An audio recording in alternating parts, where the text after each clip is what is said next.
Hey everybody, thank you for watching Weekend Garage. So after much contemplation, I have decided to go ahead and stick with the factory dash assembly. So let's take a look at the finished product.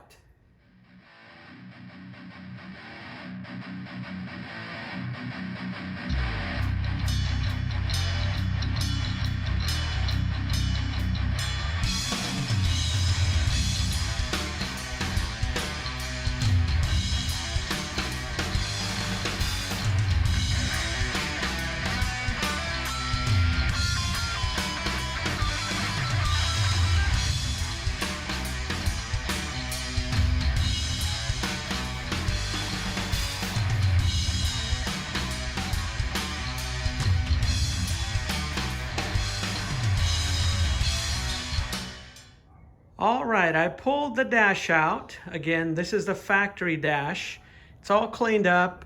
I installed the burlwood insert on it. And I removed the vents from the aftermarket dash housing and installed them in the factory dash here. You can see everything looks really good here. It looks real nice. And I want to show you guys something else that I did as well with this original dash housing. You know, it was just driving me nuts when I was comparing how nice the aftermarket one looked versus this one, even though it came out pretty good. But anyways, let me show you what I'm talking about. All right, now if you notice the frame, what I ended up doing is sanding the frame, and I basically coated it with POR 15. So, so it looks pretty nice. You can see it's black. One thing that I did do to make sure that I've got good grounds is on the edges here, as you can see, it's just bare metal. I did that basically on the contact points. Here's another one right here. You can see lighting's probably not the best. And right down here, we got some grounds. I did it there as well. Got another ground spot here that I did it on. So everything looks pretty good. All right, now I am getting ready to install the dash for reals this time. And I wanted you guys basically just to get a close-up of what everything looks like. As far as the vacuum lines go with the heater box there. You know, again, this is something that I had to just do a little homework on because I didn't have all the details. Okay, so let's take a look at the vacuum line routing here. Now what we're looking at here basically is the passenger actuator on the fender area there. And what that does basically is that allows fresh air to come in from outside and brings it in inside the vehicle itself. So take a look at the vacuum line, and I'm just showing you because I didn't know where everything went. So the vacuum line comes off there, and I tucked it into the corner in there, into that little thing that holds the insulation in. And then it goes into a T. So you can see this goes into a T, and then from that T it goes into the cowl. And there's an actuator in the cowl that has a flapper on it that opens up basically so the system can pull fresh air into the vehicle. And I'm working on that actuator that goes in the cowl because it's no good. And I'm just going to see if I can rebuild, basically get a new actuator itself and then put it on my old one. So I want to point something out here. I want to point out the air conditioning control cable here. This is a reproduction. Thankfully, somebody makes a reproduction, but it's not identical to the factory one. So the factory one actually has, it's built up here so it can slide in and lock in kind of. And it basically will seat in there. And then there's a spring that goes here on the factory unit. And that spring basically pushes it and keeps everything in place. So what I had to do is add a washer here. And also, this is supposed to go inside of this bracket here that's holding these vacuum lines.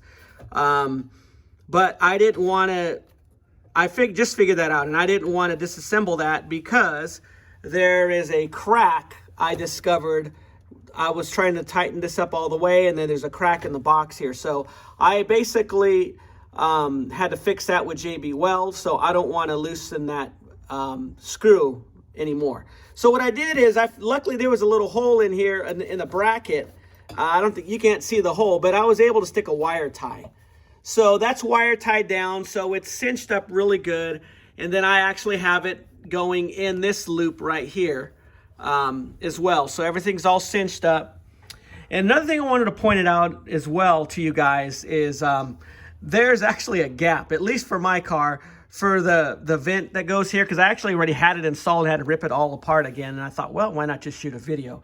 So the defroster vent that rests on here, there was actually a gap, a pretty good sized gap all around. So what I ended up doing basically is I picked up a roll of this weather stripping here. It's 5/8 inch thick.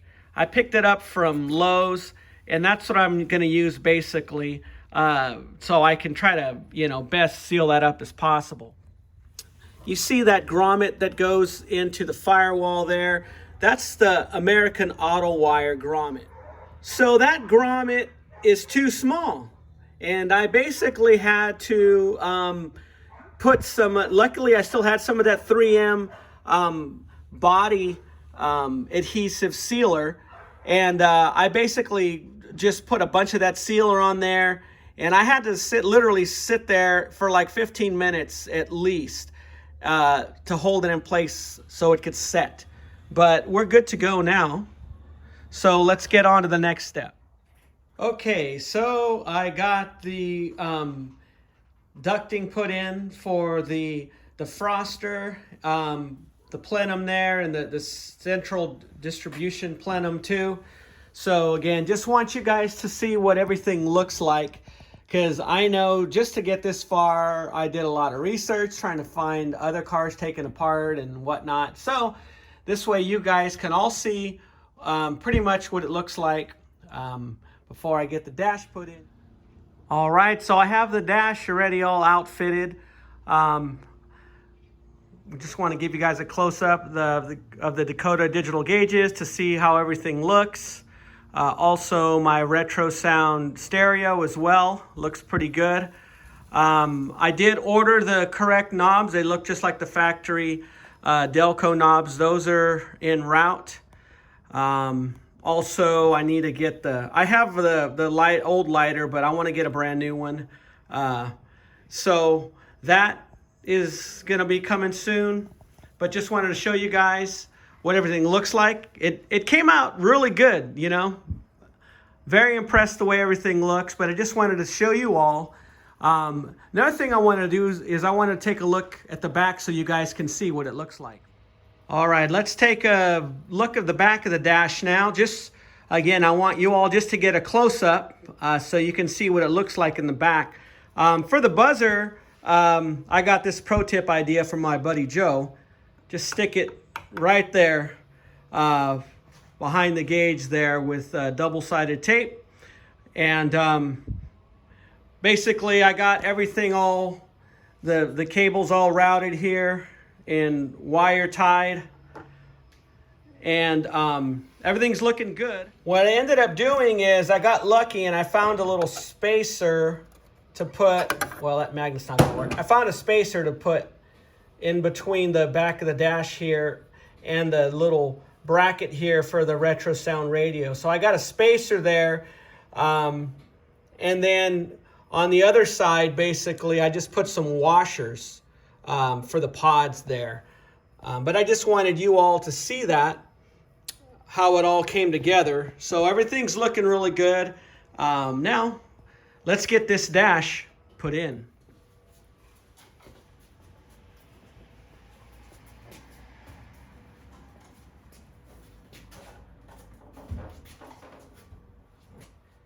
Yeah, we'll mount it up in a second.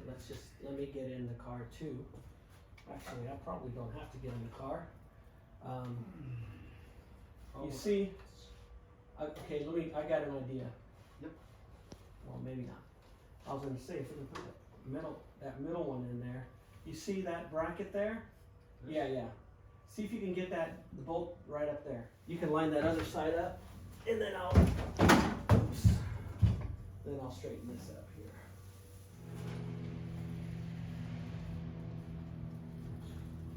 All right, well that was pretty easy. So got the dash in, and I'm getting things terminated here on the American Auto wire harness. And I just kind of want to show you guys basically what I'm doing, probably about this far from the bulkhead inside the car here, is I'm wrapping the wire. So this way, if I ever need to do any troubleshooting, or anybody needs to do any troubleshooting in the future, at least there's going to be about this much wire exposed for anybody to be able to identify which wire is which and where it's routed to.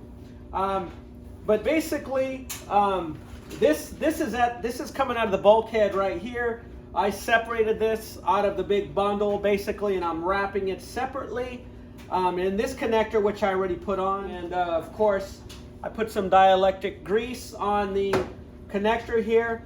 And this came basically, you have little packages basically with the separate wire harnesses that connect to the main wire harness coming off of the bulkhead. So this connector is basically labeled, and it basically says what is what. This is for the high beam. One of the wires is left hand turn signal, right hand turn signal, and so forth. So everything's pretty self-explanatory. You just kind of got to take your time. I had to sit here for a good while, just kind of trying to get things together in my head and how I was going to approach this. But I just wanted to show you guys that it's coming along. I already got the light switch terminated, and I have it wrapped as well as with the windshield wiper. And I'm just kind of making my way across the dash. Okay, one thing that I wanted to let you all know is before you install the dash, you need to install the AC duct that ties into this vent here, that hard duct that comes up and around and goes into the manifold there off of the heater box. You need to make sure and have that installed, and guess why? Because I just had to take the dash off, put the duct in, and then reinstall it. It's a pretty tight fit, so I had to really wrestle with it for a few minutes just to get everything put in there. So the Dakota Digital system has its own sensors for oil pressure, temperature sensor, as well as a speed sensor. So this is the temperature sensor. I had to take out the stock one that I had screwed in there, and to replace it with this one from Dakota Digital. Now I just need to get this cable wired into the cab, also with the oil pressure sensor as well, and the speed sensor. All right, I just installed the speed sensor for the transmission. Let me see if I can get the camera in there. It's kind of a tight spot, but you can see basically it goes in the place of the speedometer cable, and they say to be gentle when you're threading that on, because it could be damaged really easy if you thread it on incorrectly, not just cross threading, but the little thing that goes inside the transmission. So just wanted to show you guys it's coming along. That basically goes in place of the speedometer cable, and we'll get to the next step. All right, I got the sensor wiring for the Dakota Digital all pulled through the firewall, and what I did is I used the hole that was already there for the speedometer cable. So I have a grommet already put in there, and so I'm basically just gonna wire tie these wires probably every 6 or 8 inches, and just get a bundle going and then route it to the controller. But I just wanted to show you guys that tip.